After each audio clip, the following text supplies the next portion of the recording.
ಸೋತು ಅವ ಭೃಂಗಿ ಎನ್ನುವ ಒಂದು ರುದ್ರಗಣಕ್ಕೆ ಅಧಿಪತಿಯಾದ ಎನ್ನುವ ವಿಚಾರವನ್ನು ನೋಡಿದ್ವಿ. ಹಾಗಾಗಿ ಅಂತಹ ಭೃಂಗಿ ಆನಂತರ ರುದ್ರಗಣಕ್ಕೆ ಸೇರಿದ.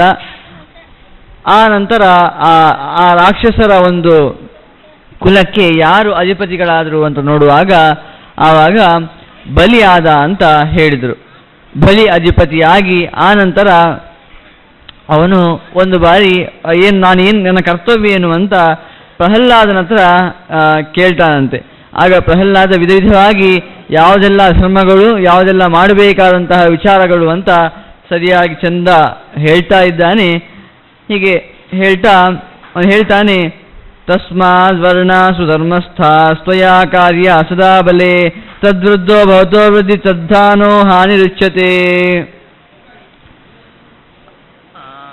ಏನು ಹೇಳ್ತಾನೆ ಕೇಳಿದ್ರೆ, ಯಾರ್ಯಾರು ಏನೇನು ಕರ್ತವ್ಯ ಮಾಡಬೇಕಂತಿದೆಯೋ ಆ ಕರ್ತವ್ಯ ನೀ ಚೆನ್ನಾಗಿ ಮಾಡಿಸು ಸಾಕು, ಮತ್ತೇನು ಹೆದರ್ಬೇಕಾಗಿಲ್ಲ. ಅವರಿಗೆ ಈ ಕರ್ತವ್ಯ ಅಂದಿರ್ತದೆ, ಆ ಕರ್ತವ್ಯಕ್ಕೆ ಅವ್ರ ಸ್ಥಿತಿ ಬರದಾಗೆ ಮಾಡ್ತಾ ಇರಲಿ, ಆಗ ಖಂಡಿತ ದೇಶದ ಉದ್ಧಾರ ಆಗೇ ಆಗ್ತದೆ. ಕರ್ತವ್ಯವನ್ನೇ ಸರಿಯಾಗಿ ಮಾಡದೆ ಹೋದ ದೇಶ ಜನಗಳು ನಮಗೆ ಔದಾಸೀನ್ಯ ತೋರಿದರೆ ಅಥವಾ ತಮ್ಮ ಕರ್ತವ್ಯ ಬಿಟ್ಟು ಬೇರೆ ಏನೋ ಮಾಡ್ಲಿಕ್ಕೆ ಹೋದರೆ ಹಾಗೆ ಬಿಡಬೇಡ, ಚೆನ್ನಾಗಿ ಅವರ ಕೈಯಲ್ಲಿ ಆಗುವ ಕೆಲಸವನ್ನು ಮಾಡಿಸು ನೀನು ಅಂತ ಆ ಪ್ರಹ್ಲಾದ ಬಲಿಗೆ ಹೇಳುವಾಗ ಹೀಗೆ ಚಂದ ಅವನು ಏನೆಲ್ಲ ಧರ್ಮಗಳು ಇದೆ ಅಂತ ಚೆನ್ನಾಗಿ ತಿಳಿತಾನೆ. ಇತ್ತಂ ವಚಶ್ರಾವ್ಯ ಮಹಾಸುರೇಂದ್ರೋ ಬಲಿಂ ಮಹಾತ್ಮ ಚ ಭೂವ ತೂಷ್ಣೀಂ ತಥೋ ಯಜ್ಞ ಯದಾ ಜ್ಞಾಪಯಸೇ ಕರಿಷ್ಯೆ ಇತ್ತಂ ಬಲಿ ಪ್ರಾಹ ವಚೋ ಮಹರ್ಷೇ. ಆ ಬಲಿ ಇಂತಹ ಮಾತುಗಳನ್ನೆಲ್ಲ ಕೇಳಿ ನೀನು ಹೇಳಿದಾಗೆ ಮಾಡ್ತೇನೆ, ಖಂಡಿತ ಇದರಲ್ಲಿ ಏನು ವ್ಯತ್ಯಾಸ ಮಾಡುವುದಿಲ್ಲ ಅಂತ ಆ ಬಲಿ ಪ್ರಹ್ಲಾದನ ಹತ್ರ ಹೇಳ್ತಾನಂತೆ. ಆಗ ತಥೋ ಗತೇಶು ದೇವೇಶು ಬ್ರಹ್ಮಲೋಕಂ ಪ್ರತಿದ್ವಿಜ ತ್ರೈಲೋಕ್ಯಂ ಪಾಲಯಾಮಾಸ ಬಲಿರ್ಧರ್ಮಾನ್ವಿತಸ್ವದಾ ಕಲಿ ಸದಾ ಧರ್ಮಯುತಂ ಜಗದ್ದೃಷ್ಟ್ವಾ ಕೃತೇಯತ ಬ್ರಹ್ಮಾಣಂ ಶರಣಂ ಭೇಜೆ ಸ್ವಭಾವಸ್ಯ ವಿಶೇಷಣ ನಿಷೇವಣಾತ್. ಏನಾಯ್ತು ಕೇಳಿದರೆ, ಅವನು ಚಂದ ಮಾಡಿ ಆ ರಾಜ್ಯವನ್ನು ಆಳ್ತಾ ಇದ್ದಾನಂತೆ. ಆಳ್ತಾ ಇದ್ದಾಗ ಅವನ ಆಳ್ವಿಕೆಯಿಂದ ಯಾರಿಗೆ ಸಮಸ್ಯೆ ಆಯಿತು ಕೇಳಿದರೆ, ಆ ಕಲಿಗೆ ಸಮಸ್ಯೆ ಆಯ್ತಂತೆ. ಕಲಿಗೆ ಸಮಸ್ಯೆ ಕೇಳಿದರೆ, ಕಲಿ ಅಂದ್ಕೊಂಡಿದ್ನೋ ಏನು, ಈಗ ಅಸುರರೇ ಆಳ್ವಿಕೆ, ದೇಶದ ಆಳ್ವಿಕೆ ಮಾಡುವುದ್ಯಾರು ಅಸುರರಲ್ವಾ, ಅಸುರರು ಬಲಿ ಒಂದು ಅಸುರ, ಹಾಗಾಗಿ ಅವನು ಆಳ್ವಿಕೆ ಮಾಡ್ತಾ ಇದ್ದಾನಂತಾದರೆ ನಾನು ಚೆಂದ ಮಾಡಿ ಕೆಲಸ ಮಾಡ್ಬೋದು, ಅಂದರೆ ಕೆಟ್ಟ ಕೆಲಸವನ್ನು ಮಾಡಿಸ್ಬೋದು ಅಂತೆಲ್ಲ ಅಂದ್ಕೊಂಡಿದ್ದಾವ. ಆದರೆ ಅದು ಆಗಲೇ ಇಲ್ಲ ಅಂತೆ. ಆ ಬಲಿ ಚಂದ ಮಾಡಿ ಧರ್ಮಯುಕ್ತವಾಗಿ ಚೆನ್ನಾಗಿ ರಾಜ್ಯವನ್ನು ಆಳ್ತಾ ಇದ್ದಾನಂತೆ. ಎಲ್ಲರೂ ಸರಿಯಾಗಿ ಅವರ ಕರ್ತವ್ಯ ಮಾಡುವ ಹಾಗೆ, ಏನು ಅವರ ಕರ್ತವ್ಯ ಚ್ಯುತಿ ಬಾರದಾಗೆ ಧರ್ಮಯುಕ್ತನಾಗಿ, ದೇಶದಲ್ಲಿ ಧರ್ಮ ಹೇಗಿರ್ತದೋ ಆ ರೀತಿಯಾಗಿ ಆಳ್ವಿಕೆಯನ್ನು ಮಾಡ್ತಾ ಇದ್ದಾನಂತೆ. ಕಲಿ ಏನು ನಾನು ಅಧರ್ಮವನ್ನು ಇದ್ದು ಮಾಡಿಸಬೇಕು ಜನರಲ್ಲಿ ಅಂತ ಅಂದ್ಕೊಂಡಿದ್ದ, ಅದು ಆಗಲೇ ಇಲ್ಲ ಅಂತೆ.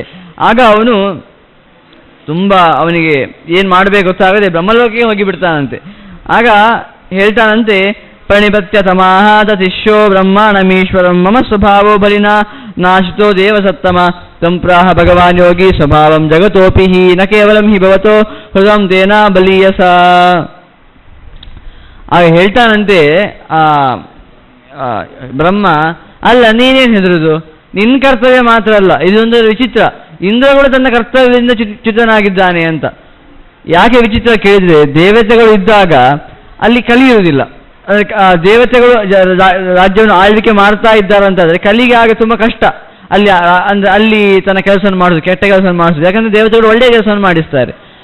ಒಂದು ಕಲಿ ಇದ್ದಾರೆ ಅಂದರೆ ದೇವತೆಗಳು ಇರುವುದಿಲ್ಲ. ಇಲ್ಲಿ ವಿಶೇಷ ಏನಂತ ಹೇಳಿದರೆ, ಅಲ್ಲಿ ಕಲಿಯೂ ಇಲ್ಲ, ದೇವತೆಗಳಲ್ಲಿ ಇಬ್ಬರೂ ಇಲ್ಲ, ಆದರೂ ಕೂಡ ಅಂದರೆ ಧರ್ಮ ಚೆನ್ನಾಗಿ ನಡೀತಾ ಇದೆ, ದೇವತೆಗಳು ಇರದಿದ್ದರೂ ಕೂಡ ಅಂತ.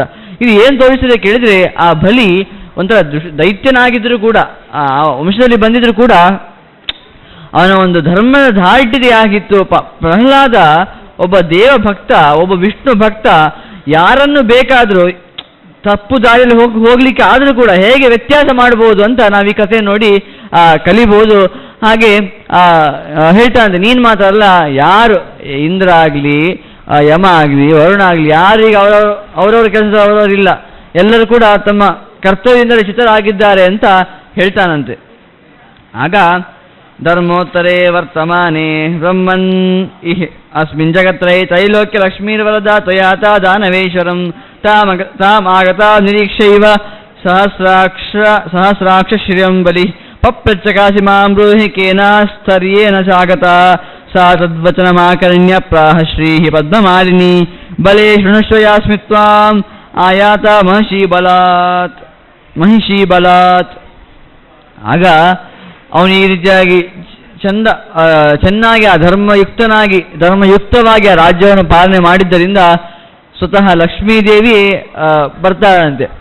ಆ ಲಕ್ಷ್ಮೀದೇವಿಯೇ ಬಂದು ಕೇಳ್ತಾಳೆ, ನಾನು ನಿನ್ನ ರಾಜ್ಯದಲ್ಲಿ ಇರ್ತೇನೆ ಅಂತ.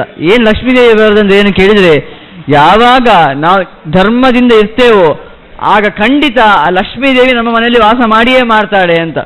ಅಲ್ಲ, ಏನೇನು ದರೋಡೆ ಮಾಡಿ ಕೂಡ ಸಂಪತ್ತನ್ನು ಪಡೆದಂತ ಇಲ್ವಾ ಕೇಳಿದರೆ, ಅದು ಲಕ್ಷ್ಮಿ ಅಲ್ಲ.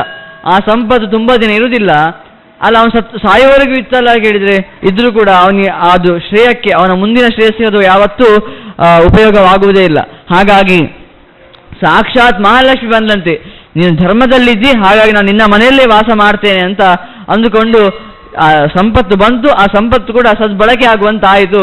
ಹಾಗೆ ಲಕ್ಷ್ಮೀದೇವಿ ಬಂದಂತೆ. ಆ ಬಲಿ ಮಾತ್ರ ತ್ರಿವಿಷ್ಟ್ರವಂಶಾಸು ದಾನವೇಂದ್ರೇ ನಾಸಿ ಕ್ಷುಧಾರ್ಥೋ ಮಲಿನೋ ನದೀನಃ ಸದೋಜ್ವಲೋ ಧರ್ಮರಥೋ ತದಾಂತಃ ಕಾಮೋಪಭೋಕ್ತಾ ಮನುಜೋಪಿ ಜಾತಃ. ಹೇಳ್ತಾರೆ ಹೀಗೆ ಬಹಳ ವರ್ಷಗಳ ಕಾಲ ಆ ಒಂದು ಯಾರು ಆ ಬಲಿ ಹೀಗೆ ಆ ಸ್ವರ್ಗವನ್ನೆಲ್ಲ ಆಳ್ತಾ ಇದ್ದಾನಂತೆ. ಯಾರಿಗೂ ಕೂಡ ಹಸಿವು ಬಾಯಾರಿಕೆಂತಹ ಸಮಸ್ಯೆಗಳೇ ಇರಲಿಲ್ಲ ಅಂತೆ. ಆ ಸುಭಿಕ್ಷೆ ಅಲ್ಲಿತ್ತಂತೆ ಆ ಜಗತ್ತು. ಇಷ್ಟು ಹೇಳಿ ಮುಂದೆ ಹೇಳ್ತಾರೆ, ಗತೆ ತ್ರೈಲೋಕ್ಯ ರಾಜೇಜ ದಾನವೇಶು ಪುರಂದರ ಜಗಾಮ ಬ್ರಹ್ಮ ಸತನಂ ಸಾ ದೇವೇಶ ಚೀಪತಿ ತತ್ರ ಪಶ್ಯಸ ದೇವೇಶಂ ಬ್ರಹ್ಮಾಂಡಂ ಕಮಲೋದ್ಭವಂ ಋಷಿಭಿಃ ಸಾರ್ಧಮಾಸೀನಂ ಪಿತರಂ ಸಂಚ ಕಶ್ಯಪಂ. ಸಮಸ್ಯೆ ಇಂದ್ರನಿಗಲ್ವಾ, ಏನಾದರೂ ಈಗ ಅವನ ರಾಜ್ಯವೇ ಹೋಗಿದೆ, ಏನಾದರೂ ಕೂಡ ಧರ್ಮದಲ್ಲಿ ಆಗ್ತಾ ಇರಲಿ, ಆದರೂ ಈಗ ಅವನ ಟರ್ಮೇ ಮುಗಿಲಿಲ್ಲ, ಇಂದ್ರನಿಗೆ ಇನ್ನೂ ಆ ಇಂದ್ರ ಪದವಿಯಲ್ಲಿ ಕುತ್ಕೊಳ್ಳಿಕ್ಕೆ ಅರ್ಹತೆ ಇದೆ. ಹಾಗಿದ್ರೂ ಕೂಡ ಹೀಗಿರುವಾಗ ಇಂದ್ರ ಪದವಿಯೇ ಹೋಯ್ತಲ್ವಾ, ಹಾಗಾಗಿ ಆ ಇಂದ್ರ ತನ್ನ ತಂದೆ ತಾಯಿ ಹತ್ರ ಹೋಗ್ತಾನಂತೆ ತನ್ನ ಕಷ್ಟವನ್ನು ಹೇಳ್ಕೊಳ್ಳಿಕ್ಕೆ. ಆಗ ಪ್ರೋವಾಚೇಂದ್ರ ಸುರೈಸಾರ್ಥಂ ದೇವನಾಥಂ ಪಿತಾಮಹಂ ರಾಜ್ಯಂ ಬಲಿನಾಮ ಬ್ರಹ್ಮ ಪ್ರೋವಾಚ ಶಕ್ರೈಸ್ತದ್ ಭುಜ್ಯತೆ ಸ್ವಕೃತಂ ಫಲಂ ಶಕ್ರ ಪಪ್ರಚಮೋ ಭೋ ಬ್ರೂಹಿ ಕಿಮ್ಮಯ ದುಷ್ಕೃತಂ ಕೃತಂ.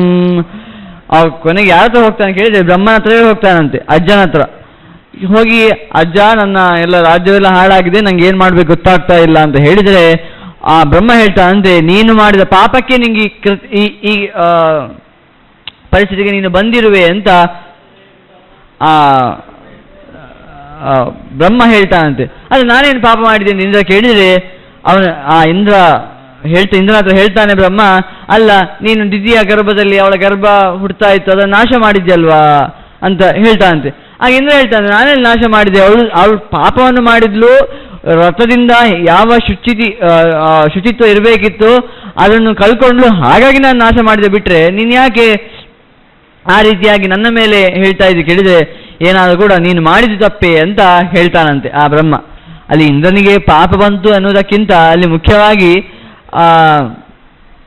ಆ ಒಂದು ಕಾರ್ಯ ಆಗಬೇಕಿತ್ತು, ಅದು ಆಯ್ತು, ಬಿಟ್ಟರೆ ಸುಮ್ಮನೆ ಆ ಗಮಕದಲ್ಲಿ ಹೇಳಿದ ಅಂತ ಇಟ್ಕೊಳ್ಬೇಕು. ಯಾಕಂದರೆ ಆ ಇಂದ್ರ ಆ ಕೆಲಸ ಮಾಡಿದ್ದರಿಂದ ಅದರ ಮರು ದೇವತೆಗಳೇ ಹುಟ್ಟುವಂತಾಯಿತು. ಆದ್ದರಿಂದ ಆ ಒಂದು ಇಂದ್ರ ಆ ಒಂದು ಗಮಕದಲ್ಲಿ ಏನೋ ಒಂದು ಕಾರಣವನ್ನು ಕೊಡಬೇಕು ಎನ್ನುವ ಒಂದು ಕಾರಣದಿಂದ ಆ ಒಂದು ಮಾತನ್ನು ಆ ಬ್ರಹ್ಮ ಆಡಿದ. ಹಾಗಾಗಿ ಒಂದು ನಮ್ಗೆ ತೋರಿಸ್ಲಿಕ್ಕಷ್ಟೇ, ಗರ್ಭವನ್ನು ಹತ್ಯೆ ಮಾಡಿದ್ರೆ ಉಂಟಲ್ವಾ, ಘೋರವಾದ ಪಾಪ. ಯಾವತ್ತೂ ಗರ್ಭವನ್ನು ಹತ್ಯೆ ಮಾಡಬಾರದು, ಯಾವತ್ತೂ ಕೂಡ ಆ ಪಾಪವನ್ನು ಮಾಡಿದರೆ ನಮಗೆ ಯಾವತ್ತೂ ಶ್ರೇಯಸ್ಸು ಆಗೋದೇ ಇಲ್ಲ ಅಂತ ತೋರಿಸ್ಲಿಕ್ಕೆ ಆ ಬ್ರಹ್ಮ ಆ ಮಾತನ್ನು ಹೇಳಿದ.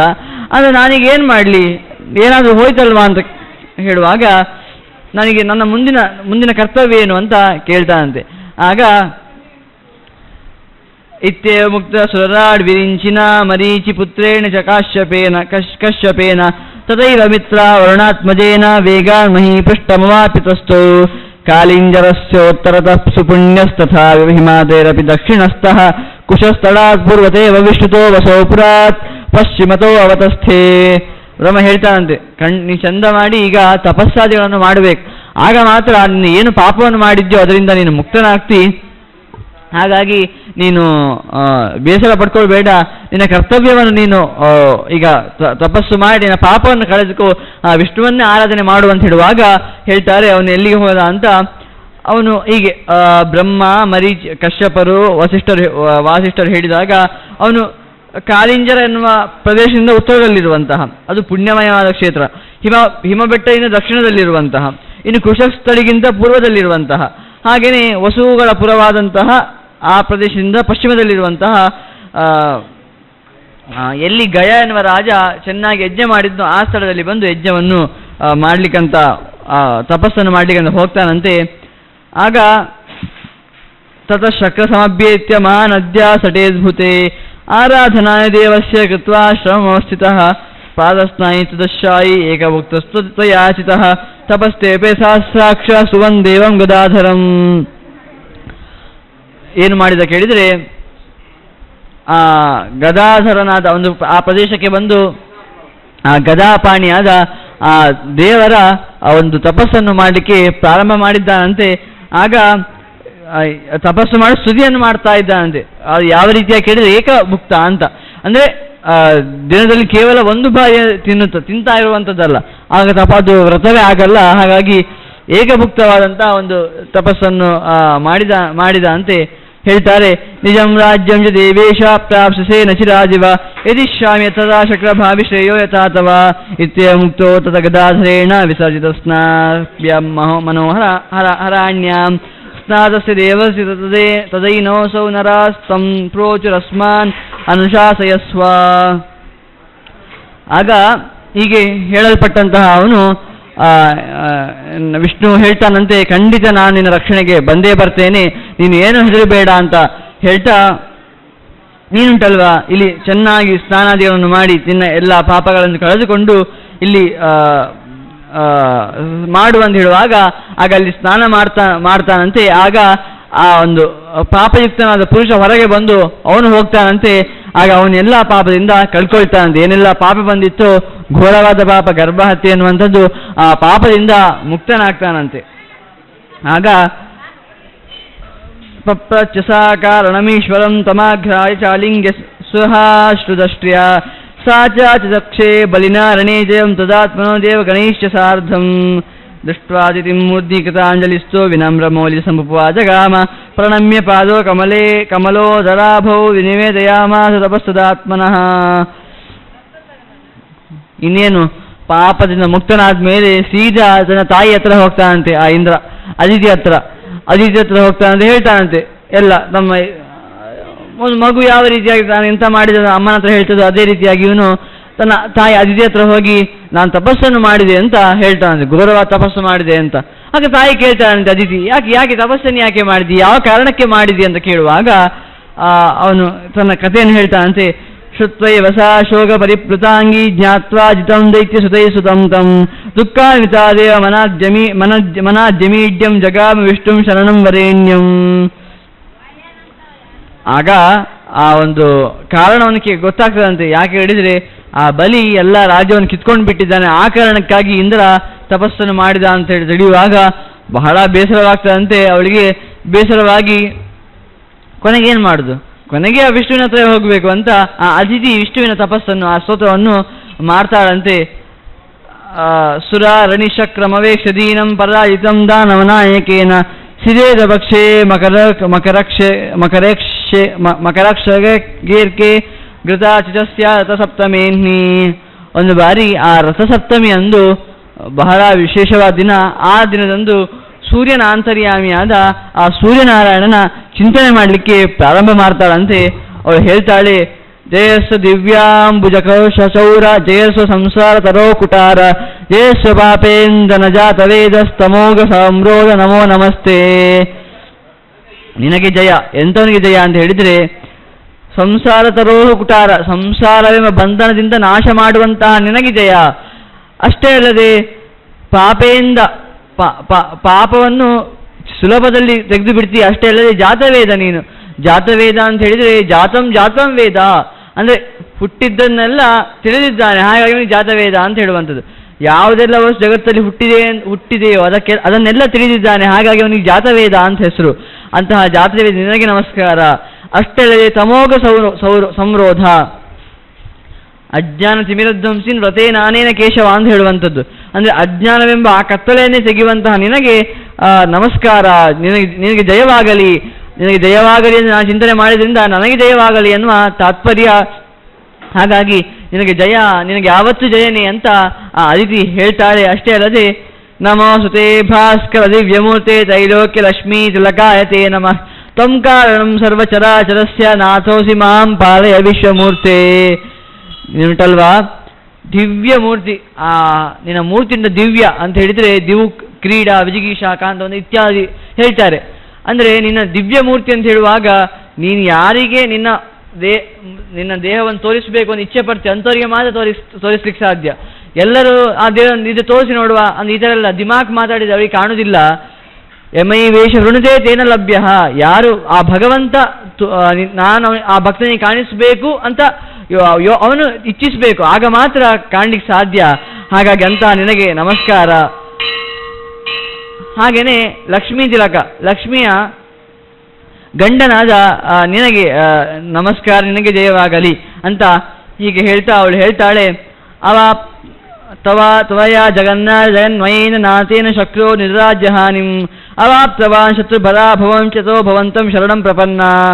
ಅಲ್ಲ ನಿಂಗೇನು ಗೊತ್ತಿಲ್ಲ ಅಂತಿಲ್ಲ, ಯಾಕಂದರೆ ಇಂತಹ ಏನು ಗೊತ್ತಾ, ನಾನು ಏನು ಹೇಳಿಕೊಟ್ಟಿದ್ದೇನೆ ಕೇಳಿದರೆ ಆ ಶಕ್ರ ಇಂದ್ರ, ಶಕ್ರ ಅಂದರೆ ಇಂದ್ರ, ಅವನುಂಟಲ್ವಾ ತನ್ನ ರಾಜ್ಯವನ್ನೇ ಕಳ್ಕೊಂಡಿದ್ದಾನೆ. ಇದು ನಿಂಗೆ ಗೊತ್ತಿಲ್ಲ ಅಂತಲ್ಲ, ಇದು ನೀನು ಆ ರೀತಿಯಾಗಿ ಅವನೀಗ ಇಷ್ಟು ಸ್ವಲ್ಪ ದಿನ ಮಾಡುವುದು ರಾಜ್ಯವನ್ನು ಆಡುವುದು ಬೇಡ, ಅವನು ಹೃತನಾಗಲಿ, ಅದರಿಂದ ಅಪಹರಿಸಲ್ಪಡ್ಲಿ ಅಂತ ನೀನು ಯೋಚನೆ ಮಾಡಿದ್ರಿಂದ ನಿನ್ನ ಇಚ್ಛೆ ಇರುವುದರಿಂದಲೇ ಈ ಕೆಲಸ ಆಗಿದೆ. ಬಿಟ್ಟರೆ ನಾನು ನಿನಗೆ ಹೊಸತಾಗಿ ಹೇಳುವಂಥದ್ದು ಏನಿಲ್ಲ. ಆದರೂ ಕೂಡ ನನ್ನ ಕರ್ತವ್ಯ ನನಗೆ ಹೇಳ್ತಾ ಇದ್ದೇನೆ.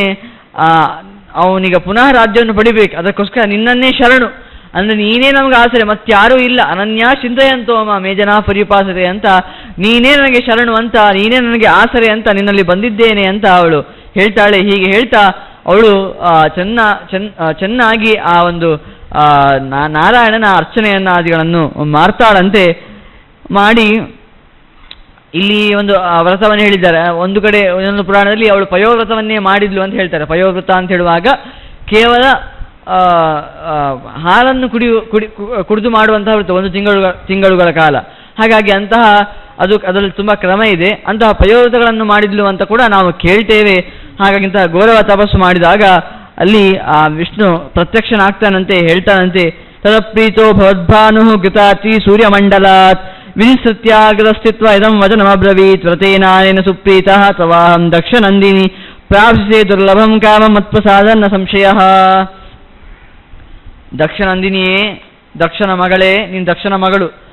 ಹಾಗಾಗಿ ಅವನು ಕೂಡ ದಕ್ಷ, ನೀನು ಕೂಡ ದಕ್ಷಳೇ ಆಗಿದ್ದಿ. ಯಾಕಂದರೆ ಇಂತಹ ಘೋರವಾದ ವ್ರತಾದಿಗಳನ್ನೆಲ್ಲ ಮಾಡಿದ್ದಿ. ಹಾಗಾಗಿ ನಾನು ಪ್ರೀತನಾಗಿದ್ದೆ, ನಿನ್ನ ಏನು ಅಭಿಷ್ಟ ಇದೆಯೋ ಅದನ್ನೆಲ್ಲ ನಾನು ಪೂರ್ಣೆ ಮಾಡಿಯೇ ಮಾಡ್ತೇನೆ ಅಂತ ಒಂದು ಆಶ್ವಾಸನೆಯನ್ನು ಆ ವಿಷ್ಣು ಕೊಡ್ತಾನಂತೆ. ರಾಜ್ಯಂ ತನಯಾನ ವೈದಾಸ್ಯೆ ದೇವಿ ಸುರಾರಣಿ ದಾನವ ಧ್ವಂಸಯಿಷ್ಯಾಮಿ ಸಂಭೂಯೈ ಓದರೇ ತವಾ. ಅದು ಹೇಳ್ತಾಳಂತೆ, ನೀನು ಉಂಟಲ್ವಾ ಏನು ಹೆದರ್ಬೇಕಂದ್ರೆ ಇಲ್ಲ, ಖಂಡಿತ ನಾನು ನಿನ್ನ ಹೊಟ್ಟೆಯಲ್ಲೇ ಹುಟ್ಟಿ ಉಂಟಲ್ವಾ, ಖಂಡಿತ ನಾನು ನಿನ್ನ ಹೊಟ್ಟೆಯಲ್ಲಿ ಹುಟ್ಟಿ ಏನು ರಾಕ್ಷಸರಿದ್ದಾರೋ ಅವರನ್ನೆಲ್ಲ ನಾನು ನಾಶವನ್ನು ಮಾಡ್ತೇನೆ ಅಂತ ಅವಳು ಹೇಳ್ತಾಳಂತೆ. ಆಗ ತದ್ವಾಕ್ಯಂ ವಾಸುದೇವಸ್ಯ ಶ್ರುತ್ವಾ ಬ್ರಹ್ಮನ್ ಸುರಾರಣಿ ಪ್ರೋವಾಚ ಜಗತಾಂ ಯೋನಿಂ ವೇಪಮಾನಾ ಪುನಃ ಪುನಃ ಕಥಂ ಉದರೇಣಾಹಂ ಓಡುಂ ಶಕ್ಷಾಮಿ ದುರ್ಧರಂ ಯಸ್ಸೋದರೇ ಜಗತ್ಸರ್ವಂ ವಸತೆ ಸ್ಥಾಣು ಜಂಗಮಂ. ಅವಳಿಗೆ ಭಯ ಆಗ್ತದಂತೆ ಅದಿತಿಗೆ. ಅಲ್ಲಿ ನೀನೇನು ಹೇಳುವಂಥದ್ದು, ನನ್ನ ಹೊಟ್ಟೆಯಲ್ಲಿ ಹುಡ್ತೀಯಾ? ಅಲ್ಲ ನಾನು ಕೇಳಿದ್ದೇನೆ, ಅವ್ರಿಗೆ ಸ್ವಲ್ಪ ಜ್ಞಾನ ಇತ್ತು ನೋಡಿ. ಅಲ್ಲ ನಿನ್ನ ಹೊಟ್ಟೆಯಲ್ಲಿ ಇಡೀ ಜಗತ್ತುಂಟಂತ ಹೇಳ್ತಾರೆ, ಅಂತ ನಿನ್ನ ಹೊಟ್ಟೆ ಅಂತಾದರೆ ಇಡೀ ಜಗತ್ತನ್ನು ಹೊತ್ತಿದಾಗ ಆಗ್ತದೆ, ಅಷ್ಟರ ಸಾಮರ್ಥ್ಯ ನಂಗುಂಟಾ ಅಂತ ಅವಳು ತನ್ನ ಕಷ್ಟವನ್ನು ಹೇಳ್ಕೊಳ್ತಾಳಂತೆ. ಹೇಗೆ ತಾನೇ ಹೊರಲಿಕ್ಕೆ ಸಾಧ್ಯ ಅಂತ ಅವಳು ಕೇಳ್ತಾಳಂತೆ. ಅಷ್ಟೇ ಅಲ್ಲದೆ ಕಸ್ತ್ವಾಂ ಧಾರಯಿತುಂ ನಾಥ ಶಕ್ತ ತ್ರೈಲೋಕ್ಯ ಧಾರ್ಯಸಿ ಯಸ್ಯ ಸಪ್ತಾರ್ಣಮಃ ಕುಕ್ಷೋ ನಿವಸಂತಿ ಸಹ ದ್ರಿಭಿಃ ತಸ್ಮಾ ಯಥಾ ಸುರವತಿ ಶಕ್ರಸ್ಯಾಸುರ ರಾಡಿಹ ಯಥಾ ಚ ನಮಮ ಕ್ಲೇಶ ತಥಾ ಕುರು ಜನಾರ್ದನ. ಉಂಟಲ್ವಾ, ನಾನು ಇಡೀ ಆ ಮೂರು ಲೋಕವನ್ನು ಹೊತ್ತಿರುವಂತಹ, ಅಷ್ಟೇ ಅಲ್ಲದೆ ಸಪ್ತ ಸಮುದ್ರಗಳು ಸಪ್ತ ದ್ವೀಪಗಳಂತೆಲ್ಲ ಹೇಳ್ತಾರೆ, ಅವುಗಳನ್ನೆಲ್ಲ ಹೊತ್ತಂತಹ ನೀನು ಅಂಥವನನ್ನು ನಾನು ಧರಿಸೋದನ್ನು ಸಾಧ್ಯ ಉಂಟಾ? ಭಾರಿ ನನಗೆ ಹೆದರಿಕೆ ಆಗ್ತಾ ಇದೆ. ಹಾಗಾಗಿ ನನಗೆ ಯಾವ ರೀತಿಯಲ್ಲಿ ಕ್ಲೇಶ ಅಂದರೆ ನನಗೆ ಕಷ್ಟವಾಗುವುದಿಲ್ಲವೋ ಆ ರೀತಿಯಾಗಿ ನೀನು ಇರು ಅಂತ ಹೇಳ್ತಾಳಂತೆ. ಅಷ್ಟೇ ಅವಳು ಏನು ಹೇಳ್ತಾಳೆ ಕೇಳಿ, ಜನಾರ್ದನ ಅಂತ. ಹಾಗಿರುವಾಗ ನಿನಗೆ ಜನನ ಉಂಟು ಅಂತ ನಾನು ಅನ್ಕೊಳ್ಳೋದಿಲ್ಲ ಅಂತ, ನಾನು ನಮ್ಮ ಹಾಗೆ ದೇವರಿಗೆ ಕೂಡ ಜನನ ಉಂಟು ಅಂತೆಲ್ಲ ಅನ್ಕೊಳ್ಳೋದೇ ಇಲ್ಲ ನಾನು. ಯಾಕಂದ್ರೆ ನೀನು ಜನಾರ್ದನ, ಜನನ ಅಂತ ಇದ್ರೆ ಮನುಷ್ಯರಿಗೆ ಜನನ ಅಂತ ಹೇಳ್ತಾರೆ, ಅದನ್ನು ತೆಗೆಯುವ ನೀನು, ಅಂಥವನಿಗೆ ಜನನ ಅಂತ ಉಂಟು ಹೇಳಿದರೆ ಸರಿಯಾಗುವುದಿಲ್ಲ.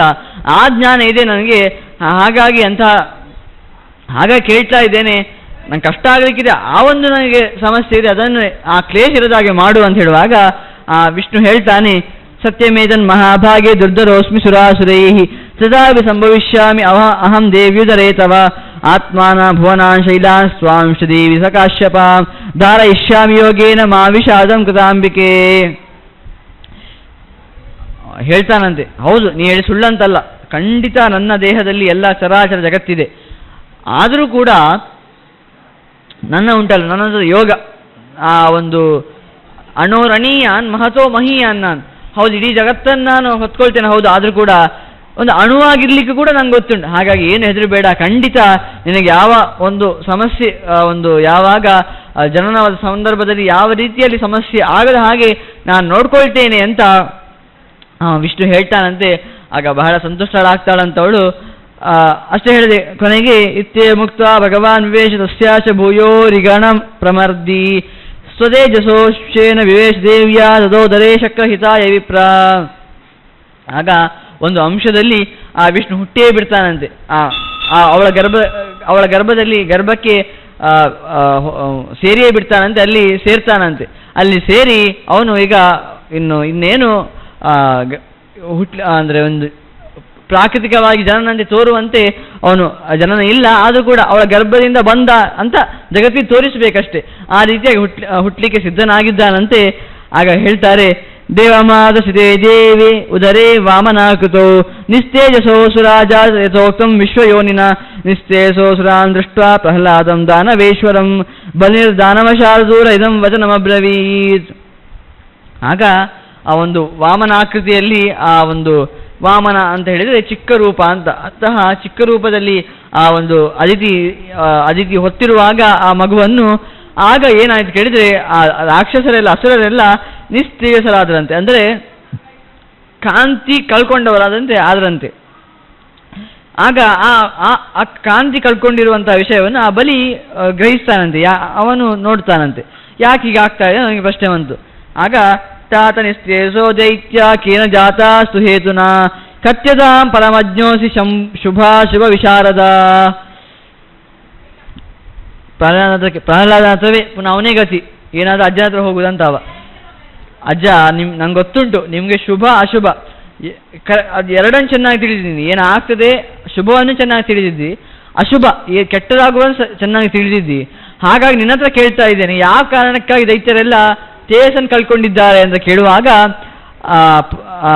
ಪ್ರಹ್ಲಾದ ಹೇಳ್ತಾನಂತೆ, ತತ್ಪೌತ್ರ ವಚನಂ ಶುತ್ವಾ ಮುಹೂರ್ತಂ ಧ್ಯಾನಮಾಸ್ಥಿತ ಕಿಮರ್ಥಂ ತೇಜಸೋ ಹಾನಿ ಇತಿ ಕಸ್ಮಾತ್ ಅತೀವಚ ಸಜ್ಞಾತ್ವಾ ವಾಸುದೇವೋತ್ತಮ ಭಯಂ ದೈತ್ಯೇಷು ಅನುತ್ತಮಂ ವಿಚಿಂತಯಾಮಾಸ ಯೋಗಾತ್ಮ ಕ್ವ ವಿಷ್ಣು ಸಾಂಪ್ರತಂಸಿತ. ನಮ್ಮ ಸಮಸ್ಯೆಗೆ ಏನು ಉತ್ತರ ಬೇಕಾದರೂ ಪ್ರಹ್ಲಾದದ ಬಲಿ ಕೇಳಿದರೆ ಪ್ರಹ್ಲಾದನಿಗೆ ಒಂದೇ ಅವನಿಗೆ ಉತ್ತರ ಸಿಗಲಿಕ್ಕೆ ತಾಣ ಯಾವುದು ಕೇಳಿದರೆ ವಿಷ್ಣು. ಆ ವಿಷ್ಣುವನ್ನು ಯೋಚನೆ ಮಾಡೋಣ, ನಾರಾಯಣನನ್ನು ಯೋಚನೆ ಮಾಡೋಣ. ಅವನ ಯೋಚನೆಯನ್ನು ಮಾಡಿದರೆ ನಮ್ಮ ಯಾವ ಒಂದು ಸಮಸ್ಯೆ ಇದ್ರೂ ಕೂಡ ಖಂಡಿತ ಪರಿಹಾರ ಆಗಿ ಆಗ್ತದೆ. ಹಾಗಾಗಿ ಅವನು ನಾರಾಯಣನ ಯೋಚನೆ ಮಾಡಲಿಕ್ಕೆ ಪ್ರಾರಂಭ ಮಾಡಿದಂತೆ, ಅವನ ಚಿಂತನೆ ಧ್ಯಾನವನ್ನು ಮಾಡಿದಂತೆ. ಈಗ ನಾರಾಯಣ ಎಲ್ಲಿದ್ದಾನೆ, ವಿಷ್ಣು ಯಾವ ರೂಪದಲ್ಲಿದ್ದಾನೆ ಅಂತ ನೋಡೋಣ ಅಂತ. ಆಗ ಅದೋ ನಾಭೇ ಸಪಾತಾಳಾನ್ ಸಪ್ತ ಸಂಚಿತ್ತಿ ನಾರದ ನಾಭೇರುಪರಿ ಭೂರಾದೀನ್ ಲೋಕಶ್ಚತುರ್ಮಿಯಾದ್ ವಶೀ ಭೂಮಿಂ ಸ ಪಂಕಜಾಕಾರಂ ತನ್ಮಧ್ಯೆ ಪಂಕಜಾಕೃತಿಂ ಮೇರುಂ ದದರ್ಶ ಶೈಲೇಂದ್ರಂ ಶಾತಕೌಂಭಂ ಮಹದ್ದಿಮತ್ ತಸ್ಯೋಪರಿ ಮಹಾಪುರ್ಯಸ್ತಷ್ಟೋ ಲೋಕಪತಿಂ ಸತ ತೇಷಾಂ ಉಪರಿ ವೈರಾಜೀಂ ದದೃಶೇ ಬ್ರಹ್ಮಣಃ ಪುರಿ. ಅದ್ಭುತವಾಗಿ ಆ ಪ್ರಹ್ಲಾದ ಯೋಚನೆ ಮಾಡುವಾಗ ಹೇಳ್ತಾರೆ, ಅವನಿಗೆ ನಾಭಿಯ ಕೆಳಭಾಗ ನೋಡ್ತಾನಂತೆ. ಆ ನಾಭಿಯ ಕೆಳಭಾಗದಲ್ಲಿ 7 ಲೋಕ, ಅತಳ ವಿತಳ ಸುತಳ ತಲಾತಳ ರಸತಳ ಮಹಾತಳ ಪಾತಾಳ ಅಂತ. ಇನ್ನು ನಾಭಿಯ ಮೇಲೆ ಅಲ್ಲಿ ಭೂಹು ಭುವಃ ಸ್ವಹ ಮಹಾಜನ ತಪ ಸತ್ಯಂ ಅಂತ ಈ 7 ಲೋಕವನ್ನು ನೋಡ್ತಾನಂತೆ ಆ ವಿಷ್ಣುವನ್ನು ಯೋಚನೆ ಮಾಡುವಾಗ. ಅಂದರೆ ಆ ನಾಭಿಯ ಕೆಳಗೆ ಭಗವಂತನ ನಾಭಿಯ ಕೆಳಗೆ 7 ಲೋಕ, ನಾಭಿಯ ಮೇಲೆ 7 ಲೋಕ ಅಂತ ಹೀಗೆ 14 ಲೋಕವನ್ನು ಕೂಡ ಅವನು ನೋಡ್ತಾನಂತೆ. ತಲೆಯಲ್ಲಿ ತಲೆಯ ಭಾಗದಲ್ಲಿ ಯಾವುದಿದೆ ಕೇಳಿದರೆ ಬ್ರಹ್ಮಲೋಕ ಇದೆ ಅಂತ ಹೇಳುವಂಥದ್ದು. ಆ ಬ್ರಹ್ಮಲೋಕವನ್ನು ಕೂಡ ನೋಡ್ತಾನಂತೆ. ಅಷ್ಟೇ ಮುಂದೆ ಹೇಳ್ತಾರೆ, ತದಸ್ತಾನ್ ಮಹಾಪುಣ್ಯಾಶ್ರಮಂ ಸುರಪೂಜಿತಂ ದೇವಮಾತೃ ಸದೃಶೇ ಮೃಗಪಕ್ಷಿ ಗಣೈರ್ವೃತಂ ಸಾಂ ದೃಷ್ಟ್ವಾ ದೇವಜನನೀಂ ಸತೆ ಸರ್ವತೇಜೋಧಿಕಂ ಮುನೇ ವಿವೇಶ ದಾನವಪತಿ ಅನ್ವೇಷ್ಟು ಮಧುಸೂದನಂ. ಅಲ್ಲಿ ಬ್ರಹ್ಮಲೋಕದಲ್ಲಿ ಯಾರಿದ್ದಾರೆ ಕೇಳಿದರೆ, ಆ ಬ್ರಹ್ಮಲೋಕದಲ್ಲಿ ಆ ಅದಿತಿ ದೇವಿ ತನ್ನ ಎಲ್ಲ ಪುಷ್ಪ ವನಗಳಿಂದ ತುಂಬಿದವಳಾಗಿ, ಅಂದರೆ ಸುತ್ತಮುತ್ತ ಅದುಳ್ಳವಳಾಗಿ ಮಧ್ಯದಲ್ಲಿ ಇದ್ದಾಳಂತೆ, ಕೂತ್ಕೊಂಡಿದ್ದಾಳಂತೆ. ಅಲ್ಲಿ ಪುನಃ ಆ ವಿಷ್ಣು ಎಲ್ಲಿದ್ದಾನೆ ನೋಡ್ತಾನಂತೆ. ಆಗ ಸದೃಷ್ಟವ ಜಗನ್ನಾಥಂ ಮಾಧವಂ ವಾಮನಾಕೃತಿಂ ಸರ್ವಭೂತವರೇಣ್ಯಂತಂ ದೇವಮಾತು ರಥೋಧರೆ. ಅದ್ಭುತ ನೋಡಿ, ಆ ಭಗವಂತನ ಒಂದು ದೇಹದಲ್ಲಿ ಆ ಬ್ರಹ್ಮಲೋಕವನ್ನು ನೋಡ್ತಾಳೆ, ಅಲ್ಲಿ ಅದಿತಿಯನ್ನು ನೋಡ್ತಾನೆ ಆ ಪ್ರಹ್ಲಾದ. ಆ ಅದಿತಿಯ ಗರ್ಭದೊಳಗೆ ಪುನಃ ಆ ಭಗವಂತನ ಆ ವಾಮನ ರೂಪದಲ್ಲಿ ಇರುವುದನ್ನು ನೋಡ್ತಾನೆ ಆ ಪ್ರಹ್ಲಾದ. ಅಂದರೆ ಒಂದು ಲೂಪ್ ಥರ. ಆ ಥರ ನೋಡಿದಾಗ ಪ್ರಹ್ಲಾದನಿಗೆ ಬಹಳ ಸಂತೋಷವಾಯಿತಂತೆ, ತುಂಬ ಖುಷಿಪಟ್ಟ ಅಂತೆ. ಆನಂತರ ಹೇಳ್ತಾನೆ, ತಂ ದೃಷ್ಟ ಪುಂಡರೀಕಾಕ್ಷಂ ಶಂಖಚಕ್ರ ಗದಾಧರಂ ಸುರಾಸುರಗಣೈ ಸರ್ವೇ ಸರ್ವತೋ ವ್ಯಾಪ್ಯ ವಿಗ್ರಹಂ ತೇನೈವ ಕ್ರಮಯೋಗೇನ ದೃಷ್ಟ್ವಾ ವಾಮನ ತಾಮೃತಂ ದೈತ್ಯ ತೇಜೋಹರಂ ವಿಷ್ಣುಂ ಪ್ರಕೃತಿಸ್ಥೋ ಭವತ್ತತಃ. ಗೊತ್ತಾಗ್ತದಂತೆ, ಅವನು ಗೊತ್ತಾಗ್ತದಂತೆ ಯಾಕೆ ಕಾರಣ ಅಂತ ಹೇಳಿದರೆ, ಆ ಅದಿತಿಯ ಉದರದಲ್ಲಿ ಆ ವಾಮನ ಇರುವುದರಿಂದನೇ ಅವನೇನೋ ಈಗ ದೇವತೆಗಳಿಗೆ ಒಳ್ಳೆಯದಾಗುವಂತೆ ಮಾಡ್ತಾ ಇದ್ದಾನೆ. ಹಾಗಾಗಿ ಇನ್ನು ನಮಗೆಲ್ಲ ಉಳಿಯುವ ಕಾಲ ಬರುವುದಿಲ್ಲ. ಹಾಗಾಗಿ ಆ ಕಾರಣಕ್ಕೆ ನಿಮ್ಮ ದೈತ್ಯರೆಲ್ಲ ನಿಸ್ತೇಜರಾಗಿದ್ದಾರೆ, ಅವರ ಕಾಂತಿಯನ್ನು ಕಳೆದುಕೊಂಡಿದ್ದಾರೆ ಅಂತ ಹೇಳ್ತಾರಂತೆ. ಆಗ ಭವತಾ ನಿಜಿತಾ ದೇವ ಸೇನ ರುದ್ರಾಗ್ರಪಾವಕ ಪ್ರಯಾತ ಶರಣಂ ದೇವಂ ಹರಿಂ ತ್ರಿಭುವನೇಶ್ವರಂ. ಅಲ್ಲುಂಟಲ್ವಾ, ಎಲ್ಲರೂ ನಿಮ್ಮಿಂದ ಸೋಲಲ್ಪಟ್ಟಂತಹ ಎಲ್ಲರೂ ಕೂಡ ಇಂದ್ರ, ರುದ್ರ, ಅರ್ಕ, ಸೂರ್ಯ, ಅಗ್ನಿ ಇವರೆಲ್ಲರೂ ಕೂಡ ಆ ಹರಿಯನ್ನು ಶರಣು ಹೊಂದಿದ್ರು. ಆ ಕಾರಣದಿಂದಾಗಿ ಹತ ಹೃದಾನಿ ವಸ್ತೇನ ಬಲೆ ತೇಜಾಂಸೀತಿ ಮತಿರ್ಮಮ ನಾಲಂ ತಮೋ ವಿಷಯಿತುಂ ಸ್ಥಾತುಂ ಸೂರ್ಯೋದಯಂ ಬಲೆ. ಪ್ರಹ್ಲಾದ ವಚನಂ ಶ್ರುತ್ವಾ ಕ್ರೋಧ ಪ್ರಸ್ಫುರಿತಾಧರಃ ಪ್ರಹ್ಲಾದಂ ಹತ ಬಲಿಃ ಭಾವಿ ಕರ್ಮ ಪ್ರಚೋದಿತಃ. ಹೇಳ್ತಾನೆ, ಆ ಕಾರಣಕ್ಕೆ ಹೀಗಾಗಿದೆ, ನೀವು ತೇಜಸ್ಸನ್ನು ಕಳ್ಕೊಂಡಿದ್ದೀರಾ. ಹಾಗಾಗಿ ಮತ್ತೇನು ಹೇಳಿಲ್ಲ ಪ್ರಹ್ಲಾದ. ಹರಿಯನ್ನು ಆಶ್ರಯ ಮಾಡಿದ್ರಿಂದ ಖಂಡಿತ ಅವರಿಗೆ ಜಯ ಸಿಕ್ಕಿಯೇ ಸಿಗ್ತದೆ ಅಂತ ಆ ರೀತಿಯಲ್ಲಿ ಮಾತಾಡ್ತಾನೆ ಅವನು. ಆಗ ಬಲಿ ಹೇಳ್ತಾನೆ, ಈ ಹರಿ ಯಾರು ಅಂತ ಸ್ವಲ್ಪ ಉದ್ದಟತನ ತೋರಿಸುವ ಹಾಗೆ. ಈ ಹರಿ ಯಾರು? ಅಲ್ಲ, ಅವನನ್ನು ನಾವು ಸೋಲಿಸ್ಲಿಕ್ಕೆ ಸಾಧ್ಯ ಇಲ್ವಾ? ನಮ್ಮಲ್ಲಿಂದ ಅವನಿಗಿಂತ ಬಲಶಾಲಿಗಳೆಲ್ಲ ಇದ್ದಾರೆ ಅಂತ ಈ ರೀತಿಯೆಲ್ಲ ಹೇಳಲಿಕ್ಕೆ ಪ್ರಾರಂಭ ಮಾಡ್ತಾನಂತೆ. ಆಗ ಹಿಂದೆ ಸ್ವಲ್ಪ ಸಂಕ್ಷಿಪ್ತವಾಗಿ ಬಂದ ಇನ್ನು ಸ್ವಲ್ಪ ವಿಸ್ತಾರವಾಗಿ ಬರ್ತದೆ. ಆ ಪ್ರಹ್ಲಾದ ಯಾವ ರೀತಿಯೆಲ್ಲ ಬೈತಾನೆ ಅಂತ ಹೇಳ್ತಾನೆ. ಈ ಮಾತನ್ನು ಕೇಳಿಯೇ ಸಾಕಾಯ್ತು ಅವನಿಗೆ. ಅಲ್ಲ, ಇವನು ಒಬ್ಬ ಜಗತ್ತಿನ ಸೃಷ್ಟಿಕರ್ತ ಅಂತ ಹೇಳ್ತೇವೆ, ಅವನ ಬಗ್ಗೆ ಈ ರೀತಿಯೆಲ್ಲ ಮಾತಾಡ್ತಾನಲ್ವ, ಒಂಚೂರು ಅದು ಕೂಡ ಒಂದು ನಯ ವಿನಯ ಏನೂ ಇಲ್ಲದೆ ಮಾತಾಡ್ತಾ ಇದ್ದಾನಲ್ವ. ಸಿಟ್ಟು ಬಂದು ಹೇಳ್ತಾನಂತೆ ಪ್ರಹ್ಲಾದ, ಪೌತ್ರಸ್ಯೇತದ್ ಶ್ರುತ್ವ ಪ್ರಹ್ಲಾದ ಕ್ರೋಧ ಮೂರ್ಛಿತ ದಿಗ್ ಇತ್ಯಾಸಬಲಿಂ ವೈಕುಂಠಾಕ್ಷೇಪವಾದಿನಂ ದಿಕ್ತ್ವಾಂ ಪಾಪ ಸಮಾಚಾರಂ ದುಷ್ಟಬುದ್ಧಿಂ ಸುಬಾಲಿಶಂ ಹರಿಂ ಚಿಂತಯತೋ ಜಿಹ್ವಾ ಕಥಂ ನ ಪತಿತಾತವ. ಈ ಅಂತಹ ಮಾತನ್ನು ಕೇಳಿ ಹೇಳ್ತಾನಂತೆ ಪ್ರಹ್ಲಾದ, ನಿಂಗುಂಟಲ್ವಾ ಧಿಕ್ಕಾರ, ಮೊಮ್ಮಗನಿಗೆ ಹೇಳುವಂತಹ ಮಾತು, ನಿಂಗೆ ಧಿಕ್ಕಾರ. ಯಾಕೆ ಗೊತ್ತುಂಟಾ? ಸಂಬಂಧ ಏನಿಲ್ಲ, ಹರಿಯೇ ಮುಖ್ಯ. ಅಂದರೆ ನಾರಾಯಣನೇ ಅವನ ಬಗ್ಗೆ ಯಾರು ಕೆಟ್ಟದ್ದು ಮಾತಾಡುತ್ತಾರೆ ಅಂತಾದರೆ ಅಲ್ಲಿ ತಂದೆ, ತಾಯಿ, ಮಗ, ಮಕ್ಕಳು ಯಾವುದೂ ಇಲ್ಲ. ಅವನ ಬಗ್ಗೆ ಕೆಟ್ಟದ್ದು ಮಾತಾಡಿ ಅಂಥ ಸಂಬಂಧವೇ ನನಗೆ ಬೇಡ. ನಿಂಗುಂಟಲ್ವ ಧಿಕ್ಕಾರ. ಯಾಕೆ ಗೊತ್ತುಂಟಾ? ನೀನು ಅವನ ಸತ್ಯತೆ, ಒಂದು ಸತ್ಯ ವಿಚಾರದಲ್ಲಿ ಅವನ ಬಗ್ಗೆ ಆಕ್ಷೇಪ ಮಾಡ್ತಾ ಇದ್ದೀಯ ಅಂತ ಒಪ್ಕೊಳ್ಬೋದಿತ್ತು. ನೀನು ವೈಕುಂಠ, ಅವನು ವೈಕುಂಠ ಅಂದರೆ ದೋಷವೇ ಇಲ್ಲದವ ಅಂತ, ಅಂಥವನ ಬಗ್ಗೆ ನೀನು ಇಂತಹ ಕೆಟ್ಟ ಮಾತಾಡ್ತೀಯಲ್ವಾ, ನಿಂಗೆ ಯಾವತ್ತೂ ಒಳಿತಾಗಬಾರ್ದು, ನಿಂಗೆ ಧಿಕ್ಕಾರ ಅಂತ ಹೇಳ್ತಾನೆ. ನಿನ್ನುಂಟಲ್ವಾ, ನಿನ್ನ ನಾಲಿಗೆ ಯಾಕೆ ಬೀಳಲಿಲ್ಲ? ಇಷ್ಟು ಕೆಟ್ಟದಾಗಿ ಮಾತಾಡ್ತೀಯಲ್ವ, ನಿನ್ನ ನಾಲಿಗೆ ಇರಬಾರ್ದು ಇಷ್ಟೊತ್ತಿಗೆ, ಯಾಕಾದ್ರೂ ಬೀಳಲಿಲ್ಲ ಅಂತ ನಾನು ಯೋಚನೆ ಮಾಡ್ತಾ ಇದ್ದೇನೆ ಅಂತ ಆ ಪ್ರಹ್ಲಾದ ಹೇಳ್ತಾನಂತೆ. ಶೋಚ್ಯಸ್ತಮಸಿ ದುರ್ಬುದ್ಧೇ ನಿಂದನೀಯಶ್ಚ ಸಾಧುಭಿ ಯತ್ರೈಲೋಕ್ಯ ಗುರುಂ ವಿಷ್ಣುಂ ಅಭಿನಂದಸಿ ದುರ್ಮತೆ ಶೋಚಶ್ಚಾಸ್ಮಿನ ಸಂದೇಹೋ ಏನ ಜಾತಃ ಪಿತಾತವಾ ಯಸ್ಯ ತ್ವಂ ಕರ್ಕಶಃ ಪುತ್ರೋ ಜಾತೋ ದೇವ ಅವಮಾನ್ಯಕಃ. ಹೇಳ್ತಾನೆ, ದುರ್ಬುದ್ಧಿ ನೀನುಂಟಲ್ವಾ ನಿಂದನೀಯ, ಇದನ್ನು ಯಾರು ಕೂಡ ಉಂಟು ಜಗತ್ತಲ್ಲಿ ಹೊಗಳಲೇಬಾರದು, ಏನೋ ನಿಂದನೆ ಮಾಡಬೇಕು ನಿನ್ನನ್ನು. ಹಾಗೆಯೇ ಸಜ್ಜನರಿಂದೆಲ್ಲ ಹೊಗಳಲ್ಪಡುವಂತಹ ವಿಷ್ಣುವನ್ನು, ಅಭಿನಂದಿಸಲ್ಪಡುವಂತಹ ವಿಷ್ಣುವನ್ನು ನೀನು ಬೈತಾ ಇದ್ದೀಯಲ್ವಾ ಅಂತ ಹೇಳ್ತಾ ನಿಂಗೆ ಮಾತ್ರ ಬೈದರೆ ಪ್ರಯೋಜನ ಇಲ್ಲ. ನಾನುಂಟಲ್ವಾ, ನಾನು ಕೂಡ ತುಂಬ ಖಿನ್ನನಾಗಿದ್ದೇನೆ. ಯಾಕೆ ಗೊತ್ತಾ, ನಿನ್ನ ತಂದೆ, ನಿನ್ನನ್ನು ಹುಟ್ಟಿದ ತಂದೆ ನನ್ನ ಮಗ ಅಲ್ವಾ, ಅದಕ್ಕೆ ನಾನು ಬೇಜಾರು ಪಡ್ತಾ ಇದ್ದೇನೆ. ಅಷ್ಟೇ ಅಲ್ಲ, ಅವನಿಂದ ನಿನ್ನಂಥ ಕರ್ಕಶ ಮಗ ಹುಟ್ಟಿದ ಅಲ್ವಾ, ಅದಕ್ಕೆ ನಾನು ಪುನಃ ಬೇಜಾರು ಪಡ್ತಾ ಇದ್ದೇನೆ ಅಂತ ತನ್ನ ಬಗ್ಗೆ ನಾನು ಆಕ್ಷೇಪ ಮಾಡ್ಕೊಳ್ತಾನಂತೆ. ನಂಗೆ ಎಂತಹ ಮಗ ಹುಟ್ಟಿದೆ, ಎಂತಹ ಮೊಮ್ಮಗ ಹುಟ್ಟಿದ ಅಂತ. ಆಗ ಭವಾನ್ ಕಿಲ ವಿಜಾನಾತಿ ತಥಾ ಚಾಮಿ ಮಹಾಸುರ ಯಥಾ ನಾಣ್ಯ ಪ್ರಿಯ ಕಶ್ಚಿನ್ ಮಮ ತಸ್ಮಾ ಜನಾರ್ದನ ಜಾನನಪಿ ಪ್ರಿಯತರಂ ಪ್ರಾಣೇಭ್ಯೋಪಿ ಹರಿಮಮ. ಅಲ್ಲ, ನಿಂಗೆ ಅಷ್ಟು ನಿಂಗೆ ಇಷ್ಟ ಇಲ್ಲ ಅಂತ ಇರ್ಬೋದು, ಆದರೂ ಕೂಡ ನನಗೆ ನನ್ನ ಪ್ರಾಣಕ್ಕಿಂತ ಹೆಚ್ಚು ಯಾರು ಕೇಳಿದರೆ ಆ ಜನಾರ್ದನ, ಆ ವಿಷ್ಣು, ಅವನ ಬಗ್ಗೆ ನನ್ನ ಎದುರಿಗೆ ಇಂತಹ ಮಾತಾಡ್ತೀಯಲ್ಲ, ನಿಂಗೆ ಎಂತಹ ಒಂದು ಬುದ್ಧಿ ಇರಬೇಡ. ಅಷ್ಟೇ ಅಲ್ಲದೆ ಕೊನೆಗೊಂದು ಮಾತನ್ನು ಹೇಳ್ತಾನೆ, ಏನು ಕೇಳಿದರೆ ಸರ್ವೇಷಾಮಪಿ ಭೂತಾನಾಂ ನಾಣ್ಯನ್ ಲೋಕೆ ಪರಾಯಣಂ ಯಥಾ ದತ್ತಾನುಪಶ್ಯೇಯಂ ಭವಂತಂ ರಾಜ್ಯ ವಿಚ್ಯುತಂ. ಉಂಟಲ್ವಾ, ನೀನು ಇನ್ನು ರಾಜ್ಯದಿಂದ ಭ್ರಷ್ಟನಾಗುವುದು ನಾನು ನೋಡಬೇಕು, ಅದಕ್ಕೆ ಕಾಯ್ತಾ ಇದ್ದೇನೆ. ಆಯ್ತಾ. ಸ್ವತಃ ಮೊಮ್ಮಗನಿಗೆ ಹೇಳ್ತಾನೆ, ನೀನಿನ್ನು ಯಾವತ್ತೂ ರಾಜ್ಯದ ಆಳ್ವಿಕೆಯನ್ನು ಮಾಡಬಾರ್ದು ಅಂತ, ಅದರಿಂದ ಭ್ರಷ್ಟನಾಗಬೇಕು ಅಂತ ಶಾಪವನ್ನು ಕೊಟ್ಟು ಬಿಡ್ತಾನೆ. ಆಗ ಬಲಿಗೆ ತನ್ನ ತಪ್ಪಿನ ಅರಿವಾಗಿ ಕ್ಷಮಿಸಿ ತಂದೆ, ನಾನೇನೋ ಮೂಢಬುದ್ಧಿಯಲ್ಲಿ ಈ ಥರ ಮಾಡಿದೆ ಅಂತ ಹೇಳುವಾಗ ಆ ಪ್ರಹ್ಲಾದ ಹೇಳ್ತಾನೆ, ಸಯೇವ ಮುಕ್ತೋ ವಚನಂ ಮಹಾತ್ಮ ವಿಮುಕ್ತ ಮೋಹ ಹರಿಪಾದ ಭಕ್ತ ಚಿರಂ ಅದ್ಭುತವೇ ತದಿತ್ತಂ ಉವಾಚ ಪೌತ್ರಂ ಮಧುರಂ ವಚೋಥ. ಅಲ್ಲಿ ಆನಂತರ ಅವನು ತನ್ನ ತಪ್ಪನ್ನು ಹೇಳ್ಕೊಂಡ ಮೇಲೆ ಆ ಪ್ರಹ್ಲಾದ ಅವನು ಕೂಡ ಅವನ ಕ್ಷಮೆ ಮಾಡ್ತಾನಂತೆ. ಅಲ್ಲಿ ಹೇಳ್ತಾರೆ, ಹರಿಭಕ್ತನಾದವನು ಹಾಗೆ ಮಾಡಿದ ಅಂತ. ಹರಿಭಕ್ತರಿಗೆ ಇರಬೇಕಾದ ಮುಖ್ಯವಾದ ಲಕ್ಷಣ ಯಾವುದು ಅಂತ ಹೇಳುವಾಗ ಅದು ಕ್ಷಮೆ ಅಂತ ಹೇಳ್ತಾರೆ. ಅಂದರೆ ಅವನು ತನ್ನ ತಪ್ಪಿನ ಅರಿವಾಯ್ತು ಒಬ್ಬನಿಗೆ, ಆಗ ಅವನ ಬಗ್ಗೆ ಪುನಃ ಆಕ್ಷೇಪ ಮಾಡ್ಲಿಕ್ಕೆ ಹೋಗ್ಬಾರ್ದು. ತಪ್ಪಿನ ಅರಿವಾಯ್ತಲ್ವ, ಸಾಕಷ್ಟು. ನೀನು ಹರಿಯ ಭಕ್ತ ಅಂತ ಆಗಿದ್ರೆ ಆನಂತರ ಅವನು ತನ್ನ ಕ್ಷಮೆಯನ್ನು ಮಾಡಿದ ಅಂತೆ ತನ್ನ ಮೊಮ್ಮಗನ ಕ್ಷಮೆ ಮಾಡಿದ ಅಂತೆ. ನಂತರ ಏನು ಮಾಡಬೇಕು ಅಂತ ಕೇಳಿದರೆ ಹೇಳ್ತಾನೆ, ನಿನ್ನ ಸಮಸ್ಯೆಗೆ ಉತ್ತರ ಸಿಗಬೇಕಂತಿದ್ರೆ ಉಂಟಲ್ವಾ, ನೀನು ಆ ಒಂದು ನಾರಾಯಣನನ್ನೇ ಪುನಃ ಆಶ್ರಯ ಮಾಡಬೇಕು. ಆಗ ನಿನ್ನ ಖಂಡಿತ ನಿನ್ನ ಒಂದು ದೋಷಗಳೆಲ್ಲ, ನೀನು ಏನು ಮಾತಾಡಿದ್ಯೋ ಅಂತ ದೋಷಗಳೆಲ್ಲ ಪರಿಹಾರ ಆಗ್ತದೆ ಅಂತ ಹೇಳ್ತಾನಂತೆ. ಹೀಗೆ ಇತ್ತೇವಂ ಆಶ್ವಾಸ ಬಲಿಂ ಮಹಾತ್ಮ ಸಂಸ್ಮೃತ್ಯ ಯೋಗಾಧಿಪತಿಂ ಚ ವಿಷ್ಣುಂ ಆಮಂಜ ಸರ್ವಾದ ನಿಯೂತ ಫಾಲಾನ್ ಜಗಾಮ ಕರ್ತುಂ ತ್ವತೀರ್ಥಯಾತ್ರಾ. ಈ ರೀತಿಯಾಗೆಲ್ಲ ಹೇಳಿ, ಏನು ಜನಕ್ಷಯ ಎಲ್ಲ ಆಗ್ಬೋದಿನ ರಾಜ್ಯದಲ್ಲಿ, ಆದರೂ ಕೂಡ ಏನು ಹೆದರಬೇಡ, ಹರಿಯ ಪಾದದಲ್ಲಿ ರತಿಯನ್ನು ಮಾಡು, ಹರಿಯನ್ನು ಭಕ್ತಿ ಮಾಡು, ಆಗ ಏನು ಆಗುವುದಿಲ್ಲ. ಈ ರೀತಿಯಾಗೆಲ್ಲ ಅವನಿಗೆ